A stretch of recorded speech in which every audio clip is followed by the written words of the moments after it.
Baik, pada hari ini kita akan bersama-sama belajar dari tema yang telah ditetapkan secara sinode, ya, overcoming pride. Bagaimana setiap kita bisa mengatasi atau mengalahkan setiap bentuk kesombongan atau tinggi hati. Hari ini kita akan belajar dari kisah tentang pembuatan menara Babel dan kota yang kemudian akhirnya mengalami kegagalan. Kita akan baca bersama-sama di dalam kitab Kejadian pasalnya yang ke-11. Ya.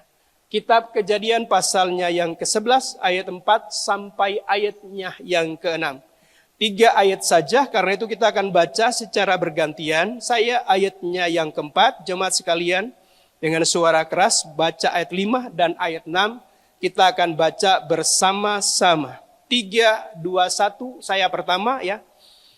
Juga kata mereka, marilah kita dirikan bagi kita sebuah kota dengan sebuah menara yang puncaknya sampai ke langit. Dan marilah kita cari nama, supaya kita jangan terserak ke seluruh bumi. Silakan ayat 5.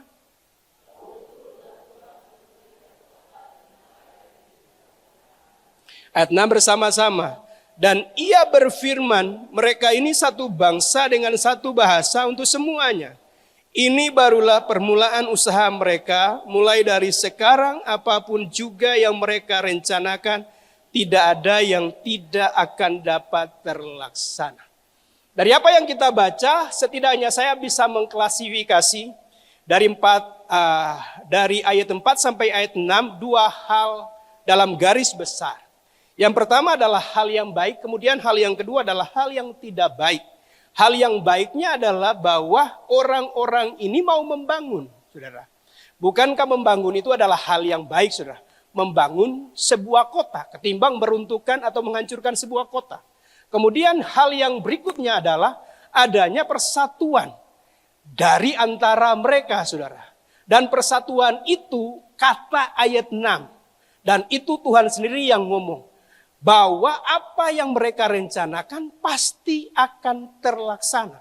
Tidak ada yang tidak akan terlaksana kalau di dalam persatuan. Setidaknya itu bisa dibuktikan oleh bangsa kita, saudara. Bangsa Indonesia itu dijajah 350 tahun, saudara. Oleh Belanda. Dan 3,5 tahun oleh Jepang, saudara. Jadi begitu lama sekali. Kenapa? Karena terpecah belah, saudara. Bukankah politik mereka adalah pecah belah dan jajalah? Ada perlawanan, saudara, ya, dari hampir semua pulau di Indonesia. Karena kita mengenal ya, ada perang Aceh.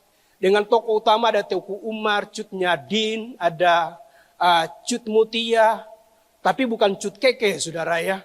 Kemudian ada Panglima Polim, itu adalah tokoh-tokoh perjuangan dari Aceh, saudara. Ada Tuanku Imam Bonjol dari Sumatera Barat. Kemudian ada Pangeran Diponegoro dari Jawa, saudara ya. Dari Kalimantan ada Pangeran Antasari. Dari Sulawesi terwakili oleh Sultan Hasanuddin. Dari Ambon ada Patimura dan Christina Marta Tiahahu, saudara ya. Tetapi semua bisa dipadamkan karena dilakukan tidak di dalam sebuah kesatuan. Dan hal itu kemudian disadari oleh para pemuda. Maka kemudian pemuda Sumatera, Kalimantan, Jawa, Sulawesi, saudara ya, membuat sebuah sumpah ya, 28 Oktober 1928, yaitu bertanah air, berbangsa dan berbahasa Indonesia. Saudara ya. Jadi dengan kesatuan itu membawa lebih dekat kepada kemerdekaan yang puncaknya tanggal 17 Agustus. Kita lihat contoh di Alkitab tentang mujizat yang dilakukan oleh Tuhan Yesus. Tuhan Yesus itu berada di sebuah rumah, saudara ya. Jadi Tuhan lagi mengajar di dalam sebuah rumah dan rumah itu penuh sesak. Nggak ada celah untuk orang masuk. Nah di luar itu ada seorang yang lumpuh. Dan yang lumpuh itu digotong oleh 4 orang, saudara. Dan karena tidak ada celah untuk masuk, mereka bongkar atap, saudara. Nah kalau nggak bersatu, nggak sepakat, saudara, pasti orang lumpuh itu tidak akan ketemu Tuhan dan mengalami kesembuhan, saudara. Jadi persatuan itu membuat terlaksana, saudara, apa yang direncanakan. Tapi perhatikan, saudara, bahwa tidak semua persatuan itu ya membuat rencana terlaksana kalau niatnya tidak baik. Karena ini kemudian Tuhan yang kacaukan. Jadi kalau persatuan yang niatnya atau motivasinya tidak selaras dengan Tuhan, dikacaukan Tuhan. Karena itu penting untuk persatuan itu di dalam sebuah motivasi yang benar. Nah, hal yang tidak baiknya saudara, dari apa yang dilakukan oleh orang-orang ini saudara adalah tidak selaras dengan Tuhan. Atau motivasinya untuk mencari nama saudara ya. Motivasi mereka untuk mencari nama, bukan memuliakan nama Tuhan. Hal yang berikutnya yang kedua adalah tidak melibatkan Tuhan. Dari kisah ini nggak ada itu yang namanya pesan atau firman atau perintah dari Tuhan. Coba bandingkan dengan apa yang kita telah bahas di bulan yang lalu. Saat Nuh membuat bahtera, itu bukan rencana daripada Nuh. Tuhan yang perintahkan. Sehingga Nuh membangun bahtera. Ukurannya, berapa panjangnya, lebarnya, tingginya, kemudian tingkatannya, dari bahannya harus dipakal bagian dalam dan dari luar. Dibuatkan pintu masuknya saudara. 3 tingkat dengan semua petak-petaknya. Itu perintah dari Tuhan. Dan Nuh melakukan tepat seperti apa yang Tuhan perintahkan. Sementara di dalam pembangunan kota dan menara Babel ini, gak ada itu yang namanya perintah daripada Tuhan. Jadi 2 hal itu saudara, yang merupakan hal yang tidak baik, yang kemudian menggagalkan upaya mereka membangun kota dengan menaranya. Nah, hari ini ada pertanyaan besar buat setiap kita saudara. Bagaimana kita membangun keluarga kita, membangun karir atau usaha kita, dan membangun pelayanan kita saudara.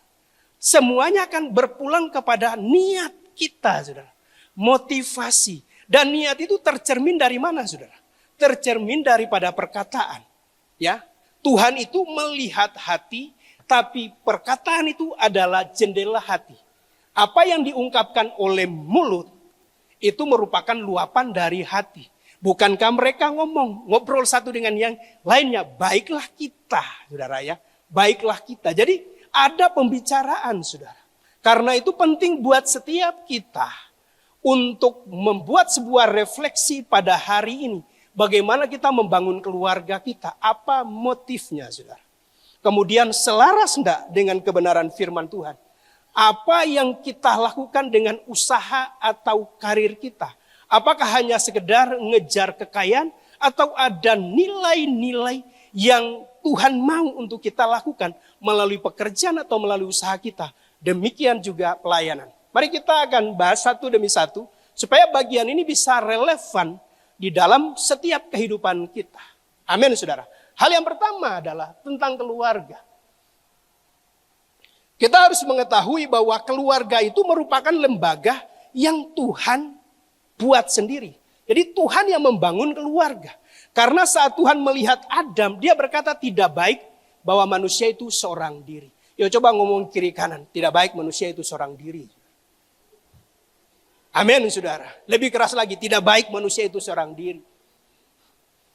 Itu kata Tuhan. Maka dia memberikan penolong yang lain saudara. Dibuatlah Adam itu tertidur saudara ya. Kemudian diambillah tulang rusuk. Dan Adam tidak punya pilihan lain bukan saudara ya. Ya itu pilihannya. Beda dengan kita punya pilihannya. Jadi buka mata kita untuk melihat saudara.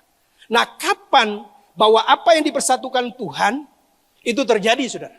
Jadi keluarga itu kan dipersatukan oleh Tuhan. Saat tangan pendeta yang melayani pemberkatan nikah menumpangkan tangan. Dan kemudian berkata apa yang dipersatukan Tuhan tidak boleh diceraikan oleh manusia. Di momen sebelum tangan daripada pendeta pemberkatan nikah itu mengucapkan akan suatu berkat, maka itu merupakan pilihan daripada setiap kita. Jadi sebelum acara pemberkatannya, yuk ya bisa bubar saudara. Ada ya yang rekan saya saudara, sudah di undangannya disebar, disiapkan. Perempuannya lari saudara. Dan orangnya kemudian stres saudara. Nah itu bisa terjadi saudara. Tapi itu belum di dalam apa yang disampaikan Tuhan, apa yang dipersatukan Tuhan. Karena belum ada tangan pendeta yang memberkati.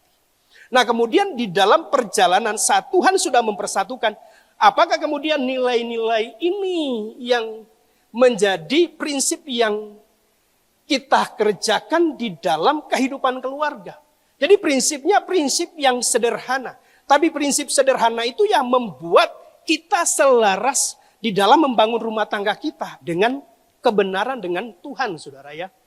Efesus 5:22, kemudian Efesus 5:25 dan Kolose 3:20 mengatur tentang istri, mengatur tentang suami, mengatur tentang anak-anak. Hai istri, tunduklah kepada suamimu seperti kepada Tuhan. Di dalam Efesus 5:25, hai suami, kasihilah istrimu sebagaimana Kristus telah mengasihi jemaat dan telah menyerahkan dirinya baginya. Dan buat anak-anak, taatilah orang tuamu dalam segala hal, karena itulah yang indah di dalam Tuhan. Prinsip inilah kalau kita pegang membuat keluarga kita menjadi keluarga yang bahagia. Keluarga yang diberkati oleh Tuhan, saudara. Karena problem terbesar adalah di bagian ini, saudara. Karena suaminya tidak lagi mengasihi seperti Kristus yang mengasihi jemaat, bahkan memberi hidupnya. Perselingkuhan itu terjadi, ketidaksetiaan, karena mulai mengalami degradasi dari hati yang mengasihi pasangan. Karena standar daripada kasih kepada istri itu adalah seperti Kristus, saudara. Bayangkan kita yang berdosa, Tuhan mau, saudara, rela untuk memberi hidupnya mati, saudara. Buat orang yang hidupnya masih berdosa. Loh, kalau karena kesalahan yang dilakukan kemudian kita akhirnya pisah, maka kita belum seperti standar kasih Kristus. Itu problem terbesar. Istri itu kebutuhannya apa sih, saudara? Dikasihi, dicintai, saudara.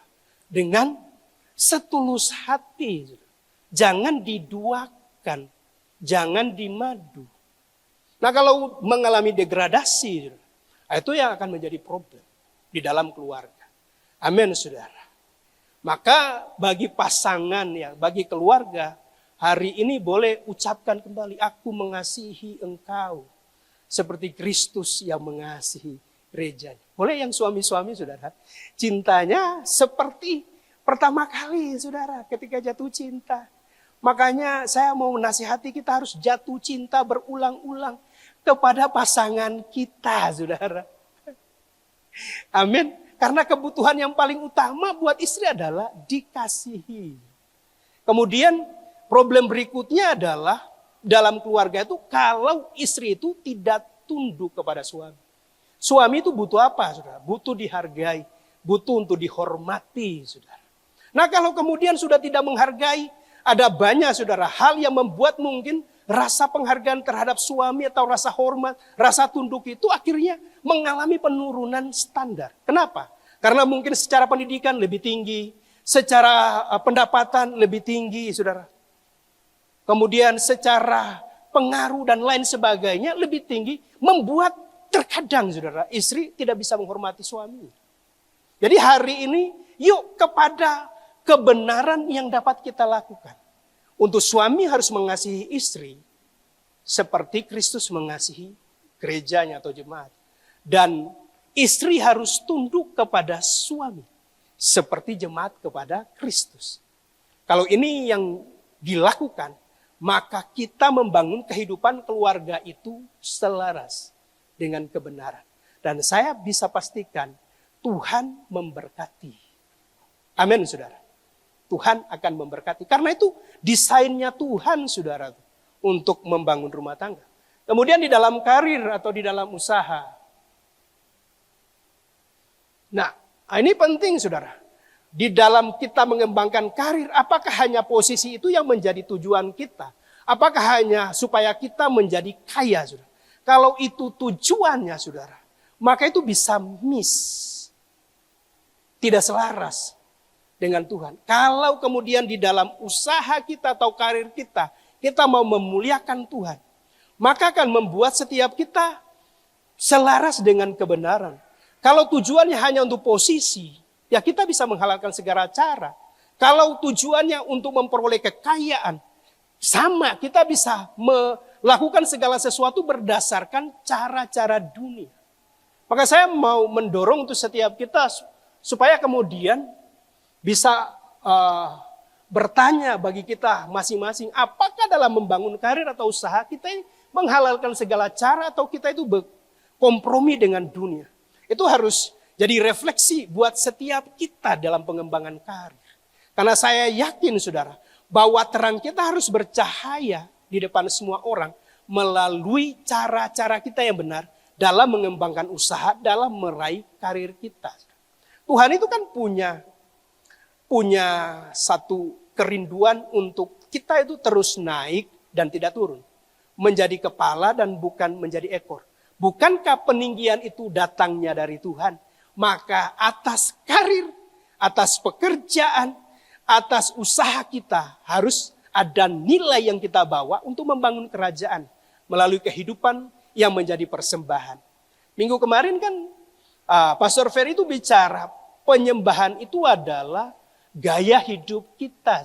Bukan hanya bicara tentang lirik lagu, bukan hanya bicara tentang kita kumpul di sini dan dengan diiringi musik kemudian kita menyanyikan pujian. Enggak sudah, tapi lifestyle kita, gaya hidup kita, maka penyembahan itu kita bawa kemana saja kita beraktivitas, saudara.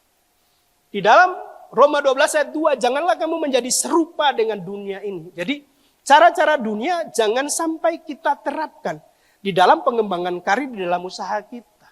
Tetapi berubahlah oleh pembaharuan budimu sehingga kamu dapat membedahkan manakah kehendak Allah, apa yang baik, yang berkenan kepada Allah dan yang sempurna.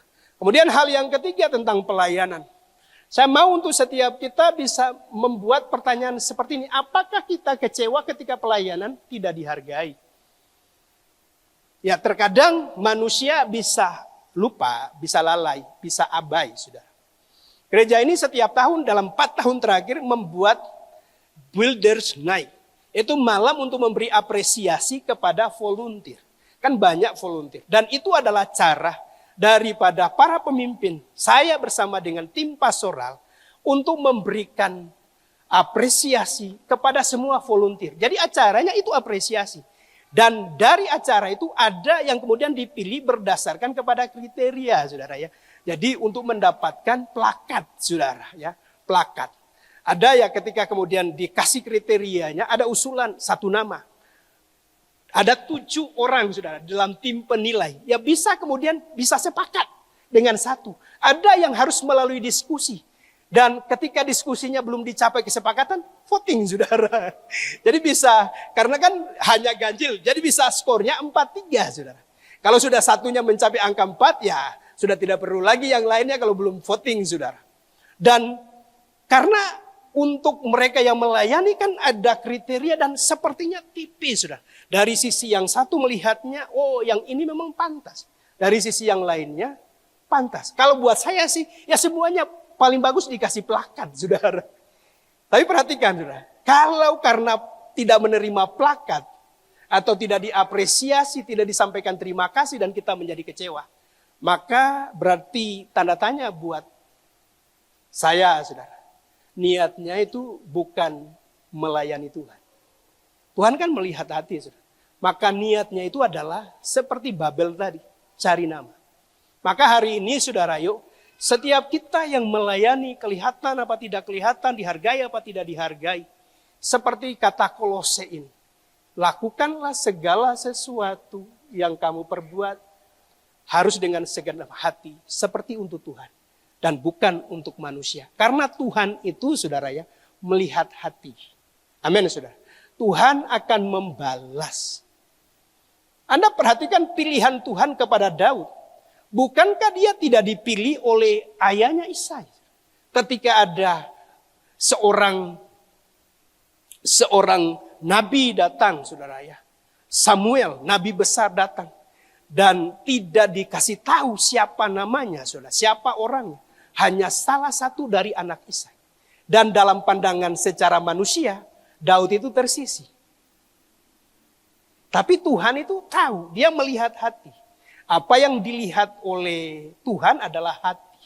Dan yang terpilih siapa? Ini yang tidak dianggap oleh manusia.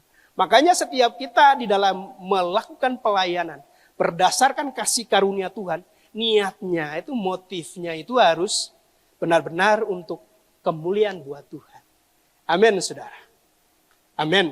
Karena itu mari kita boleh meriset kembali kalau ada hal yang tidak selaras di dalam kehidupan kita berkeluarga. Kita perlu set kembali, saudara, untuk keluarga kita untuk selaras dengan kebenaran firman. Demikian di dalam usaha atau pekerjaan kita dan di dalam pelayanan. Karena Tuhan itu melihat niat kita, saudara. Amin, saudara. Melihat jauh ke lubuk hati kita yang terdalam. Nah, kemudian kita kembali ke dalam kisah daripada Menara Babel. Saya merenungkan ini dalam 2 minggu saya baca materi dari global itu. Tapi selalu kemudian ke ayat 4 bagian A, saudara. Yang merupakan sebuah hal yang kemudian saya doakan berulang-ulang. Ini benar enggak? Ini sesuatu yang mengkonfirmasi visi Tuhan. Kejadian 11 ayat 4a saya baca dan kemudian saya tambahkan, saudara. Dengan yang kata yang dikasih dalam kurung, ya, yang berwarna kuning itu dengan kalimat begini. Juga kata mereka, marilah kita dirikan bagi kita sebuah kota. Saya tambahkan kota pujian. Dengan sebuah menara doa yang puncaknya sampai ke langit. Hari ini saya mau mengajak untuk setiap kita untuk melihat, saudara, kota kita. Untuk melihat apa yang bisa kita lakukan supaya menjadi berkat. Ada sebuah ajakan dari saya, ya, sebagai seorang yang dipercayakan Tuhan, karena Tuhanlah gembalanya, untuk menyampaikan isi hati Tuhan, supaya kita membangun kota pujian dan kita mendirikan menara doa. Dan menara doa itu, saudara, ujungnya sampai ke langit. Terjemahan lain dari kata langit ini adalah surga. Jadi doa itu kan ujungnya sampai ke langit, saudara, sampai ke surga, sampai kepada Tuhan. Jadi doa itu harus bisa sampai kepada Tuhan. Saya teringat albumnya atau lagunya Darlene C, saudara, ya. Menyentuh surga, mengubah dunia, ya. Touching heaven and changing earth, saudara. Jadi kalau kita menaikkan doa, saudara, dan Tuhan melawat, akan terjadi perubahan atas setiap kota. Nah, saya mau mengajak kita untuk membangun kota pujian. Sebetulnya IFGF itu tidak asing dengan kota pujian. Tahun 96, 97, 98, 99 sampai 2000. Dari kota tercinta, kota pujian, kota doa, kota kemuliaan, kota kemenangan. Itu merupakan panggilan Tuhan buat IFGF untuk menangisi kota demi kota. Kalau kita flashback, saudara, tahun 96 ke 97, kota-kota di Indonesia itu porak-poranda, saudara. Kota mengalami kerusuhan. Ada penjarahan terjadi di toko-toko. Ada, ya minta maaf, saudara, saya harus katakan, ada pemerkosaan terhadap wanita. Dan ada kejahatan demi kejahatan, persekusi yang dilakukan. Itu karena diawali dengan krisis ekonomi, krisis politik, dan kejatuhan pemimpin terjadi di tahun-tahun 96 yang diawali dari sebuah upaya untuk menekan salah satu partai. Sehingga mau diambil alih partainya. Dan itu yang kemudian merambah sampai ke tahun 2000. Dan Tuhan menaruh itu di hati para pemimpin kita. Kalau kita lihat ya, kota pujian itu tahun 97. Tapi diawali dengan tangisan melalui kota tercinta. Ya, jadi sebuah tangisan untuk Tuhan itu melawat akan kota-kota di Indonesia. Yang kemudian tahun 97-nya bicara tentang kota pujian. Nah, liriknya, saudara, liriknya seperti ini. Kita bangun kota pujian, jadikan pokok kegirangan, ternama, terpuji, terhormat, bagi Tuhan segala bangsa. Nah, perhatikan, saudara, bahwa kata-kata itu diambil dari kitab Yeremia, pasalnya yang ke-33. Bisa dibuka Yeremia. Ayat 7 sampai 9 dikatakan begini, aku akan memulihkan keadaan Yehuda dan Israel, dan akan membangun mereka seperti dahulu. Aku akan mentahirkan mereka dari segala kesalahan yang mereka lakukan dengan berdosa terhadap aku, dan aku akan mengampuni segala kesalahan yang mereka lakukan dengan berdosa dan dengan memberontak terhadap aku. Dan kota ini akan menjadi pokok kegirangan, ternama, terpuji, dan terhormat bagiku di depan segala bangsa di bumi yang telah mendengar tentang segala kebajikan yang kulakukan kepadanya. Tahun 91, saudara, pertama kali saya ke Tondano. Waktu itu saya masuk ke Fakultas Perikanan dan Ilmu Kelautan. Jadi ada satu mata kuliah yang ada praktek di mana sampel atau material praktek itu harus diambil di Urongo, saudara. Jadi satu rombongan dengan mobil kita ke Urongo mengambil. Jadi ada satu tumbuhan yang hidupnya di dalam danau, saudara, di air, di pinggirannya. Kemudian mengambil satu kerang, yaitu yang kerang yang panjang, yang pipi itu banyak sekali di wilayah Urongo. Nah, setelah mengambil sampelnya, saudara, rombongan bersepakat untuk masuk ke kota Tondano, saudara ya.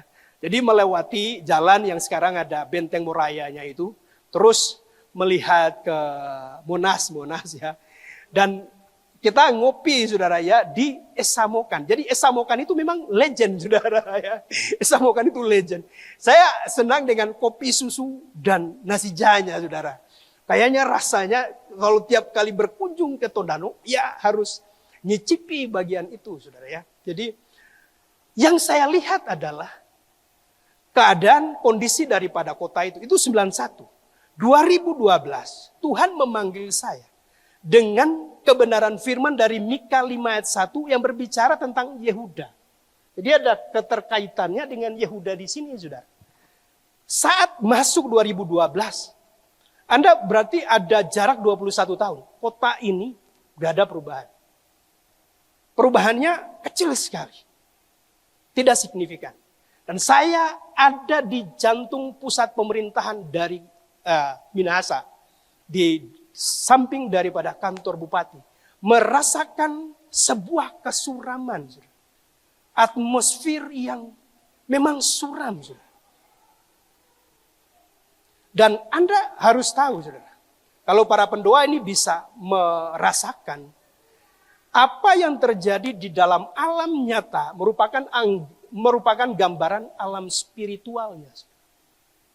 Kalau banyak kejahatan, saudara, kalau sesuatu itu suram, maka sebetulnya yang menjadi penguasa di udara adalah kuasa gelap. Maka sejak saat itu saya memperkatakan supaya Tondano, Minahasa ini menjadi ternama, terpuji, terhormat bagi segala bangsa. Kalau sekarang kita bisa melihat di pusat kota, ya setidaknya tidak lagi suram. Tapi di dalam hati saya, di dalam roh saya, doa itu belum terjawab. Ternama, terpuji, terhormat.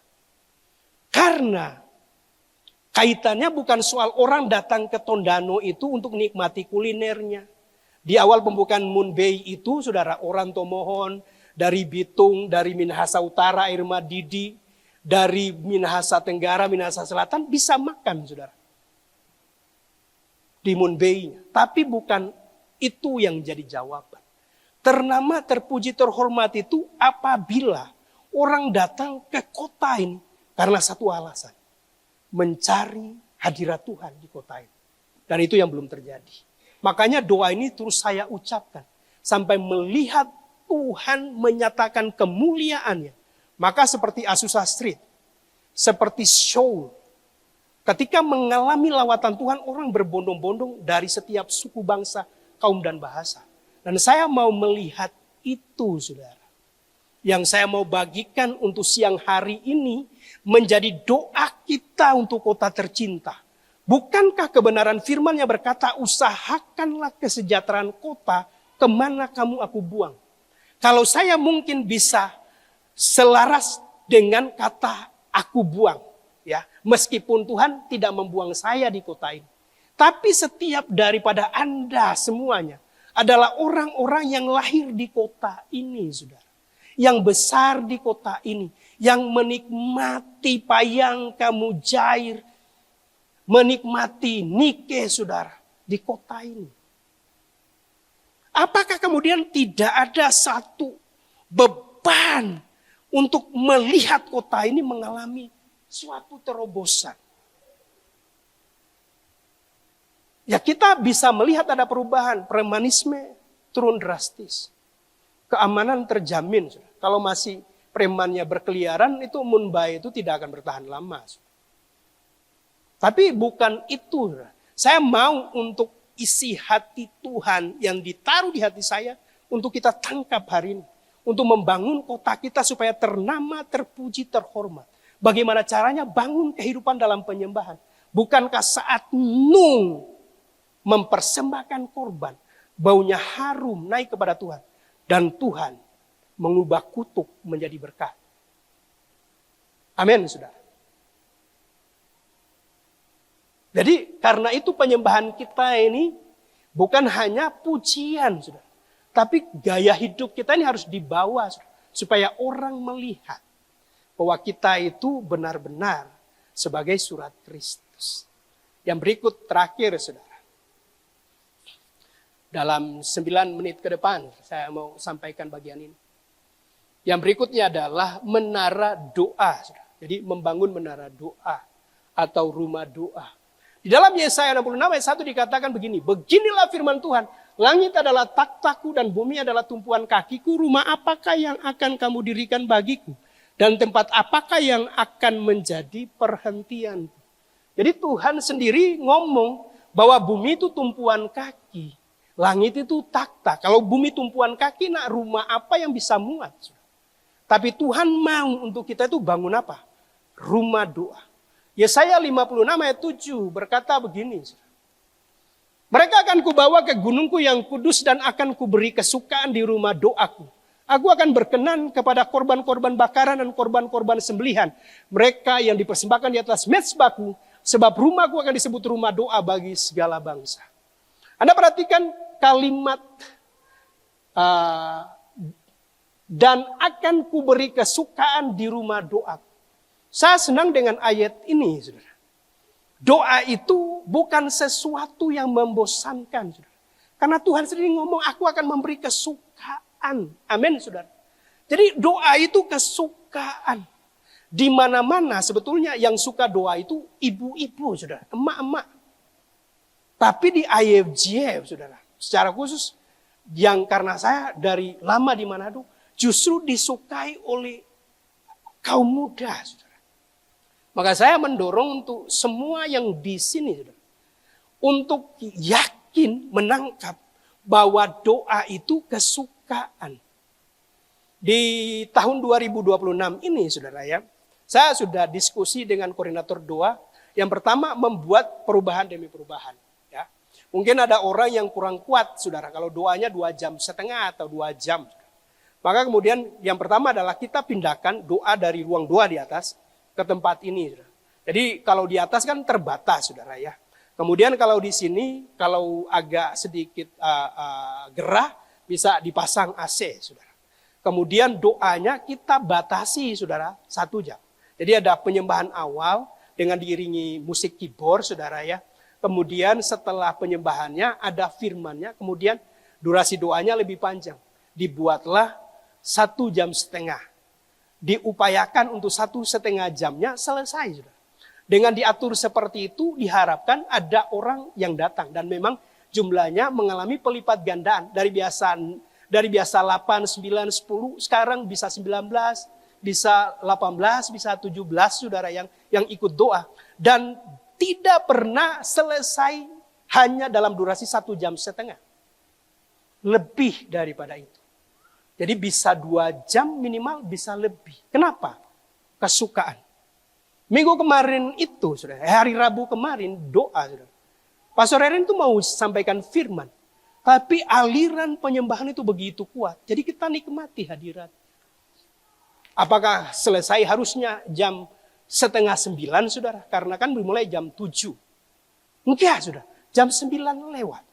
Kenapa? Karena menjadi kesukaan. Nah, saya mau mendorong untuk setiap kita membangun kehidupan doa. Rumah doa. Karena itu yang dikutip oleh Tuhan Yesus saat dia masuk ke Yerusalem.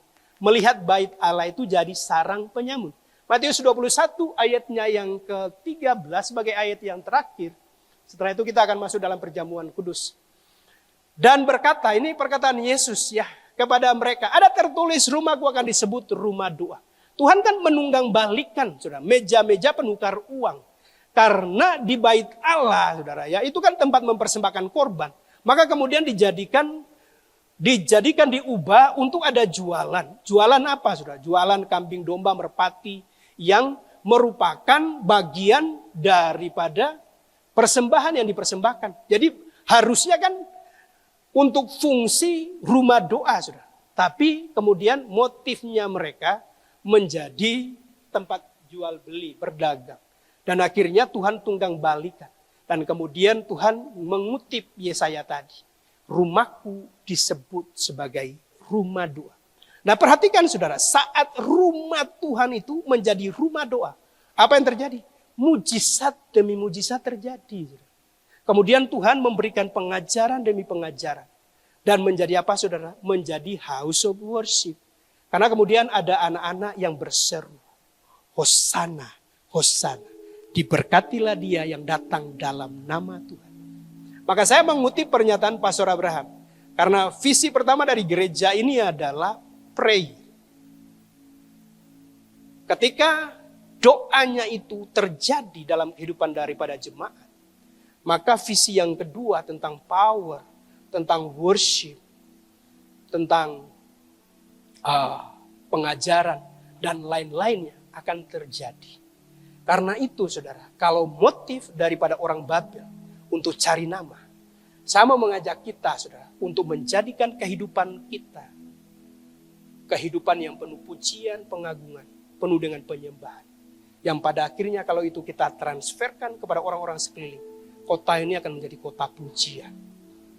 Kalau kita membangun rumah doa bagi segala bangsa, maka mujizat demi mujizat akan terjadi. Dan saya mau melihat saudara, sebelum saya dipanggil pulang oleh Tuhan, kota ini menjadi ternama, terpuji, terhormat bagi segala bangsa. Tuhan mengerjakan sesuatu yang luar biasa dalam pembangunan gedung ini. Dan gedung ini disebut sebagai House of Worship. Tapi bukan ini tujuannya. Dan saya tidak bangga dengan bangunan ini. Saya ingin melihat bahwa kota ini menjadi kota pujian. Karena Tuhan mau untuk kita mempersembahkan yang terbaik. Dan akan mengubah kutub menjadi berkat. Maka God bless Minahasa akan terjadi. Kita bisa melihat orang-orang bisa bertobat di jalan-jalan. Selama masih kejahatannya terjadi. Selama masih perzinahan, kenajisan, percabulan, keretakan dalam rumah tangga terjadi. Maka itu harus terus kita naikkan. Sampai langit itu saudara retak. Dan kemuliaan hadiratnya memenuhi kota ini. Maka kota ini menjadi ternama, terpuji, terhormat bagi segala bangsa. Adakah jemaat punya beban itu saudara? Boleh angkat tangan.